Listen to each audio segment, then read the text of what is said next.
عليكم ورحمة الله وبركاته أصحابي كسود هذا channel كينا هرمر مطبخاga oo بريهن يعني كبادي horta runtii channelkan aniga waxa iga codsaday arday aan macallin u ahaan jiray beri oo aanu kala fogaanay haddii iga codsadeen hadii howlaha adduunka iska badan oo waxaan ku dhawaan mashquulay intaan bilaabay ayaan mashquulay haddana iyaga codsigoodii unbaa sii waa inoo soo celi macallin noogu soo celi deewanigaa soo celiya caawa haddana insha allah bilaahi idinkiisa waxaan rajeynayaa inuu si toosa u socon doono channelkani oo gabdhaha Soomaaliyeed meel kasta ay joogaan ba wixii Ilaahay qadaro ay ka faa'iideysan doonaan anigana bal insha Allah aan dadaali doono hadii Ilaahay ka dhigo Allahumma salli ala Muhammad caawa insha Allah waxaan bal isla eegi doonaa milkshake aad u fudud aadna u qurux badan insha Allah taala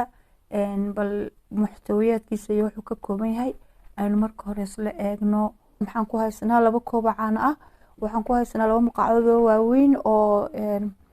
ice cream iyo waxa kale oo haysanaa laba maqaacdood oo mutawassit ama dhexdhexaad ah oo strawberry iyo laba maqaacdood oo sonkor ah intaas aan isku soo diray waa aad yani u fudud yahay qof kasta si yar oo sahlan ayuu u samaysan karaa markaas intaas ayaan blenderka ku shubayaan isku soo shiidaynaa kadibna waan isla soo eegaynaa insha Allah taala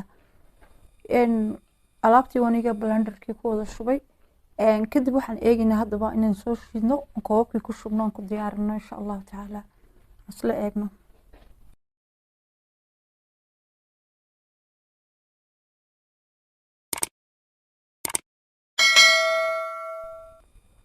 asxaabi markuu soo shiidmay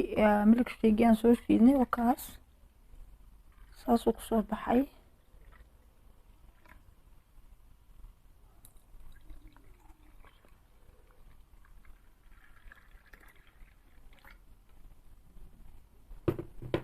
bas waxaan inoo haray in aan yaro qurxino insha Allah taala yaro cream ba whipped cream aan ku qurxin doonaa kaaska dushiisa aan soo yar noqon insha Allah